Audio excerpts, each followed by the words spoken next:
If you squeeze your fingers together like this, you're probably applying about 1 Newton of force. But inside a hydrogen atom, the Coulomb force that binds the electron to the nucleus is only about 0.00000008 newtons. That force is extremely small. In other words, as long as the force you apply is just slightly greater than that value, you could destroy a hydrogen atom.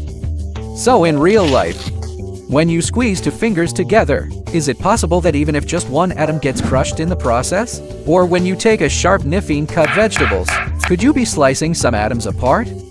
If you are sitting on a chair right now, both your sense of touch and sight tell you that your body is in direct contact with the chair. But at the atomic level, that's not the case. Between them there are incredibly tiny atomic gaps. You are, in fact, floating in midair. Both your body and the chair are made of atoms. Atoms consist of a nucleus and layers of electrons moving in orbitals. When two atoms approach each other without undergoing a chemical reaction, it's very difficult for them to actually touch. That's because their electrons carry the same electric charge and repel one another, according to a remarkable principle called the Pauli exclusion principle. You also can't simply squash atoms and force them closer together. When you cut food with a knife, you can easily slice it apart, but the knife still never truly touches the food. Instead, it uses the repulsive force between electrons to push the atoms in the food aside. Someone might then ask, what if my fingers were extremely hard and couldn't be compressed or deformed? Could I crush atoms that way?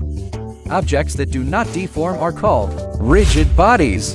If rigid bodies truly existed, then the particles making them up would need infinite forces between them to hold them in place. Those particles would attract each other and collapse, their volume shrinking continuously until they form something like a black hole. But with current technology, such a situation is not easy to realize. So how exactly can you break an atom? Bananas contain a large amount of potassium. Out of roughly 8,000 potassium atoms, about 1 is a radioactive isotope of potassium. If you were to eat 600 bananas at once, the radiation dose you'd receive would be equivalent to getting an X-ray scan. Some heavier radioactive isotopes release neutrons. You can use these neutrons to strike the nuclei of other atoms and achieve the goal of breaking atoms. In theory, atomic nuclei heavier than iron can all undergo nuclear fission. But this method is not particularly safe, because if it triggers an uncontrolled chain reaction, getting hit by a nuclear bomb would hurt, and it would also come with legal consequences. In 2011, a Swedish man was arrested for attempting to split atoms in his kitchen, using radioactive substances such as radium, americium, and uranium. Besides that, there is another method that is relatively simple and safe.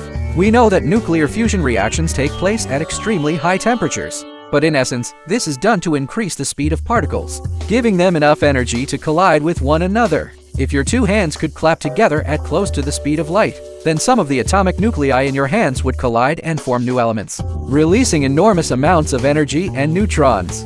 Clapping your hands does not violate International Atomic Energy Agency regulations, so you can go ahead and try it yourself.